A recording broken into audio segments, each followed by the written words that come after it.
64 জেলার সাকিবিয়ানরা মিলে short film তৈরি করে ফেলেছে যেটার নাম বরবাদ, এবং আজকে বিকেলের দিকে শর্ট ফিল্মটা পাবলিশ হয়ে গেছে। আমি দেখে ফেলেছি সেই শর্ট ফিল্ম। কেমন লাগলো সেটা নিয়ে কথা হোক এখন এই ভিডিওতে। আমি প্রথমেই যেটার জন্যে সাধুবাদ জানাবো, যে সকল ছেলেমেয়েরা অক্লান্ত পরিশ্রম করে এই প্রজেক্টটা তৈরি করেছে তাদের এই উদ্যোগটা এবং অক্লান্ত পরিশ্রমটাকে প্রথমত স্যালুট জানাই। একটা ইন্ডিপেন্ডেন্ট কাজ আজকের ডেটে দাঁড়িয়ে করা ভীষণ টাফ। তো সেই জায়গায় দাঁড়িয়ে ভাইকিং স্কোয়াড যে এত বড় একটা কাজ করেছে, এবং তার সঙ্গে সঙ্গে আমরা দেখতে পেলাম বিজয়কে, আমরা দেখতে পেলাম তুফান দাদাকে, আমরা দেখতে পেলাম ফারজানাকে, আমরা দেখতে পেলাম তাদের যে দেখতে পেলাম, সবটা মিলিয়ে ব্যাপারটা ভালো লেগেছে। এই শর্ট ফিল্মের ডিউরেশন হচ্ছে 11 থেকে 12 মিনিটের মধ্যে, 11.5 মিনিটের কিছু বেশি। তো এই শর্ট ফিল্মটা কেমন লেগেছে যদি বলতে হয়, আমাকে প্রথমেই একটা জিনিস বলতে হবে যে তাদের যে চিন্তা ভাবনাটা, যে মোটোটা নিয়ে তারা শর্ট ফিল্মটা বানিয়েছে। এই যে আমরা নানান সময়, আমি তোমাদেরকে একটা কন্টেন্ট বানিয়েছিলাম, আজ থেকে আমার মনে আছে, আমি তখন দীঘায় ছিলাম, দিন 10 আগে হবে, যে বরবাদকে আটকাবার জন্য একটা কুচক্রি মহল লেভেলের প্ল্যানিং ছকা শুরু করেছিল আর কি, যে বরবাদকে ঈদে আসতে দেবো না। তো সেটা নিয়ে ভিডিও বানিয়েছি। এটা শুধু বরবাদ বলে না, কি বলতো, মেগাস্টার শাকিব খানের যখনই কোনো একটা প্রজেক্ট আসে, একটা কুচক্রি মহল তারা নিজেরা তৈরি হয়ে যায় যে সিনেমাটাকে আসতে দেবো না, মেগাস্টারকে কাজ করতে দেবো না, নানান বিষয়ে নানান রকমের কোয়েশ্চেন তুলে বেকার একটা সিচুয়েশন ক্রিয়েট করে।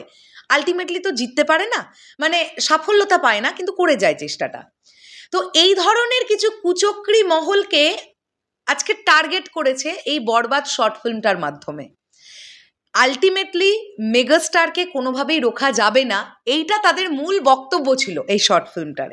এইবারে যদি আমি আসি যে মেকিং আমার কাছে কেমন লেগেছে, ইন্ডিপেন্ডেন্ট কাজ হিসেবে মেকিং খারাপ ছিল না, প্রজেক্টটার মেকিং মোটামুটি ভালো হয়েছে। স্পেশালি অ্যাকশন সিকোয়েন্সটা আমার সবচেয়ে বেশি ভালো লেগেছে। এই পুরো শর্ট ফিল্মটার মধ্যেই 11 মিনিট 11.5 মিনিটের এই শর্ট ফিল্মটার মধ্যে সবচাইতে মনোগ্রাহী আমার লেগেছে অ্যাকশন পোর্শনটা, যেটা ভাইকিং স্কোয়াড ন্যাচারালি খুব ভালো করে থাকে। আমি তোমাদেরকে আগেই বলছিলাম যে বিভিন্ন সিনেমা স্পুফগুলো যখন তারা তৈরি করে অ্যাকশন স্পুফগুলো স্পেশালি, ওদের অ্যাকশন ভালো হয়। তো এক্ষেত্রেও অ্যাকশনটা খুব ভালো হয়েছে। আচ্ছা, আমরা কি দু একটা দ্রোণ শট দেখতে পেয়েছি, যেগুলো ভালো লেগেছে। ইন্ডিপেন্ডেন্ট কাজ তো অবশ্যই ভালো লেগেছে।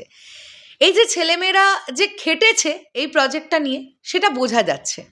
কালার গ্রেডিং ভালো হয়েছে। হ্যাঁ, ডাবিংয়ে দু একটা জায়গায় ছোট প্রবলেম ছিল, সেগুলো তো আমাদের মেনে নিতেই হবে, বিকজ এটা একটা ইন্ডিপেন্ডেন্ট কাজ।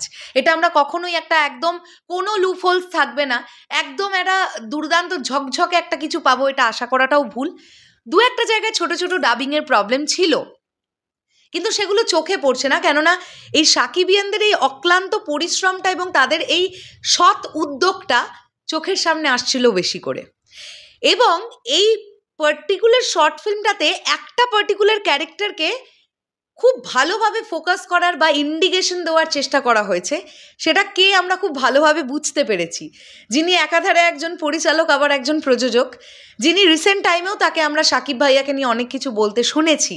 তো সেই চরিত্রটাকে ওরা ইন্ডিকেট করার চেষ্টা করেছে এই বরবাদ শর্ট ফিল্মের মাধ্যমে। এছাড়াও আরও দু একটা দিক ওরা যেটা তুলেছে, যে ইচ্ছে করে টাকা লাগিয়ে দেওয়া, মানে এই ধরনের যারা লোকজন, যারা নিজেদেরকে বলে আমরা সুশীল সমাজে বসবাস করি, এদিকে তাদের কাজটাই হচ্ছে সারাদিন মেগাস্টার শাকিব খানের পেছনে লেগে থাকা। তো এই ধরনের কিছু লোক, তারা অনেক সময় এটা হয় কিছু টাকা কাউকে গুজে দিয়ে এটার নামে নিন্দা করে। এটা কিন্তু শুধু বাংলাদেশ বলে বলছি না, এটা সব ইন্ডাস্ট্রিতে হয়, সব ইন্ডাস্ট্রিতে, কলকাতাতেও আছে, বম্বেতেও আছে, সাউথেও আছে, সব জায়গায় আছে। একটা ভালো কাজ যে করছে তাকে আটকাবার চেষ্টা করা, পরিষ্কার কথা। তো এই যে এই শর্ট ফিল্মটার যে থিঙ্কিংটা, এটা ভালো লেগেছে, বেশ ভালো লেগেছে।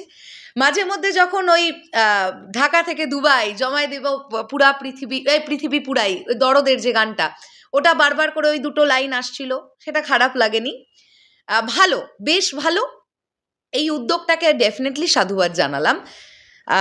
আর কি বলবো বলো, অবশ্যই এরকম কাজ আরও হোক, অবশ্যই ভাইকিং স্কোয়াডের কাছ থেকে আরও বেটার কাজ আশা করব, এর থেকেও বেটার কাজ তারা করবে এই আশা রাখবো।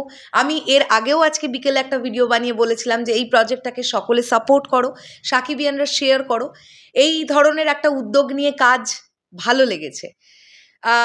আমি আগেও এই কথাটা বলছিলাম যে যে কোনো স্টার, সুপারস্টার বা মেগাস্টার, তাদের ফ্যান বেজ আছে। এর আগে শর্ট ফিল্ম তৈরি হয়েছে, হয়নি নয়, হয়েছে। বাট এই শর্ট ফিল্মটার যে চিন্তা ভাবনাটা, বরঞ্চ আমরা এটা বলতে পারি যে এর আগে বাংলাদেশে এর আগে বিষয়টা হয়নি। মানে সাকিবিয়ানরাও এর আগে কখনো এইভাবে শর্ট ফিল্মের চিন্তা ভাবনা করেছে কিনা আমি জানি না, যদি করে থাকে আমাকে ধরিয়ে দিও। কিন্তু আমাদের কলকাতাতেও কিন্তু হয় না যে তা নয়। সো আমি উদ্যোগটাকে সাধুবাদ জানালাম, ভালো হয়েছে, আরও ভালো হবে ইন ফিউচার, আশা রাখলাম। শেষ করলাম ভিডিওটা, আসছি আবার খুব শীঘ্রই নতুন কোনো ভিডিও নিয়ে। তাহলে এখনের জন্যে টাটা।